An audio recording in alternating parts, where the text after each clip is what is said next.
अस्सलाम वालेकुम नाज़रीन, मां आहियां शुएब अली उमरानी ऐं तव्हां ॾिसी रहिया आहियो BR टाइम न्यूज़। सभ खां पहिरियां शामिल कंदासीं हीअ रिपोर्ट। अफ़गानिस्तान बहरान जो शिकार आहे, बहालीअ लाइ फौरी कमु करणो पवंदो। पुरअमन अफ़गानिस्तान पाकिस्तान जे मफ़ाद में आहे। अफ़गान तालिबान अमेरिका सां अमन ऐं भाईवार थी सघनि था। वज़ीर आज़म इमरान ख़ान चयो आहे त अफ़गानिस्तान में दहशतगर्दीअ जे ख़ात्मे लाइ अमलदारनि सां गॾिजी कमु करणो पवंदो। सखर IBA मारफत मास्तरئ लाइ वरतल टेस्ट जा मायूस कंदड़ नतीजा ज़रियनि मूजिबि JEST लाइ वरतल टेस्ट में 99% उमेदवार फेल थिया। रुगो 1% उमेदवार पास थी सघिया। JEST जे 32,510 सीटुनि लाइ 1,73,233 उमेदवारनि हिसो वरितो। इम्तिहान पास करण लाइ उमेदवारनि लाइ 55% मार्कूं खणणु लाज़मी हुयूं। साॻीअ रीति 100 सवालनि मां हर सब्जेक्ट में 45% मार्कूं खणण बि लाज़मी हुयूं।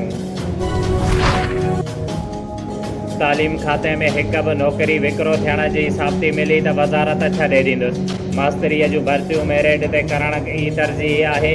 तालीम वारे वज़ीर सरदार शाह चयो आहे त IBA टेस्ट में तालीम वारे सेक्रेटरीअ जी धीउ ऐं पुटु ऐं मुंहिंजे पीउ जो भाउ बि फेल थिया आहिनि। कंहिं लाइ बि सिफ़ारिश नाहे कई। नाणे वारे वफ़ाक़ी वज़ीर शौकत तरीन जी सदारत हेठि एक्निक जो इजलास।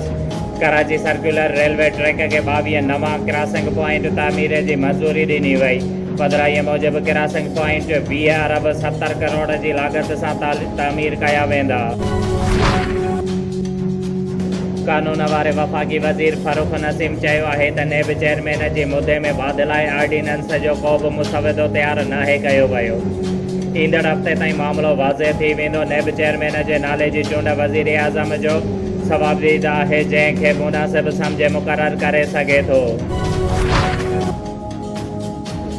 पीपुल्स पार्टी चेयरमैन बिलावल भुट्टो सां अमरीकी नाज़िमुल उमूर एंजीला एगलर जी मुलाक़ात। अमरीकी नाज़िमुल उमूर पंहिंजे सिंध जे दौरे बाबति आगाह कयो। बिलावल भुट्टो ज़रदारी चयो आहे त अमरीकी नाज़िमुल उमूर जो सिंध जो दौरो हिकु यादगार दौरो हूंदो। कराचीअ जे मुख़्तलिफ़ इलाइक़नि में किथे हल्की त किथे तेज़ बरसाति। मौसम ख़ुशगवार थी वियो। हैदराबाद जे मुख़्तलिफ़ ज़िलनि में बरसाति बैदि हिस्को जा 80 फीडर ट्रिप थी विया। बिजली बंदि थियण सबबि शहरी परेशान। कराचीअ जी रहवासण सोनिया मोरो भरसा कांदड़ा कॉलोनीअ जे रहवासी पंहिंजे वेझे अज़ीज़ अमजद अली कांदड़ो सां नुशर फिरोज़ जी अदालत में प्यार जो परिणो करे छॾियो। उन मौक़े ते नारी सोनिया ॿुधाए त मूं अमजद सां प्यार जो परिणो कयो आहे, जंहिं ते मुंहिंजा माइट हर हिकु अयाज़ कांदड़ो, नियाज़, वहीद, रशीद, रफ़ीक अहमद, ग़ुलाम नबी, अली हसन ऐं ॿिया जुर्गो करे असांखे कारोकारी जे इल्ज़ाम तहत क़तलु करणु चाहिनि था। उन खां अलावा मुंहिंजे सावरनि मथां पिणु कूड़ा केस दाख़िल करण जूं धमकियूं ॾेई रहिया आहिनि, जंहिं सबबि असांजी ज़िंदगियुनि खे मथियनि माण्हुनि मां जान जो ख़तरो आहे। हुननि Sindh high court, IG Sindh police, DIG Shaheed Benazirabad इंसानी हक़नि जी तंज़ीम खां तहफ़ुज़ जो मुतालबो कंदे चयो आहे त असांखे आज़ादु ज़िंदगी जीअण जो हक़ ॾिनो वञे। जमायत इस्लामी पाकिस्तान जे अमीर सिराजुल हक़ जी अपील ते मुल्क में वधंदड़ महांगाईअ ख़िलाफ़ नवाब शाह प्रेस क्लब आॾो ज़िलई अमीर सरवर अहमद कुरैशी ऐं मक़ामी अमीर फैसल हुमायूं जी क़यादत में मुज़ाहिरो कयो वियो। मुज़ाहिरे खे ख़िताब कंदे सरवर अहमद कुरैशीअ चयो त इमरान ख़ान जी हुकूमत मुकमल तौर ते नाकाम थी चुकी आहे। अटो, खंडु, गीहु, तेल, दवाउनि समेत ज़रूरियात ज़िंदगीअ जे शयुनि जी क़ीमतूं आम माण्हुनि जे पहुच खां परे थी वियूं आहिनि। हुननि लाइ घर जे चुल्हे खे ॿारणु बि ऐं ॿिनि वेलनि जी मानी खाइण बि मुश्किल बणिजी वियो आहे। मगर इमरान ख़ान ऐं हुन जा वज़ीर मुशीर आवाम खे न घबराइण जो मशवरो ॾेई रहिया आहिनि। बिजली ऐं गैस जे क़ीमतुनि में वाध बावजूदि आवाम लोड शेडिंग खे मुंहुं ॾेई रहियो आहे।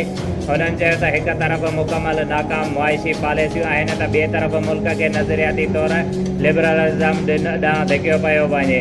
18 सालनि खां घटि उमिरि जे माण्हुनि खे बि इस्लाम क़बूल करण जे बिल खे असां नथा मञूं। हज़रत अली रज़ी अल्लाह अन्हु 12 सालनि जी उमिरि में इस्लाम क़बूल शुएब अली उमरानी खे ॾींदा इजाज़त। वधीक ख़बरुनि ऐं अपडेट्स लाइ ॾिसंदा रहो BR टाइम न्यूज़।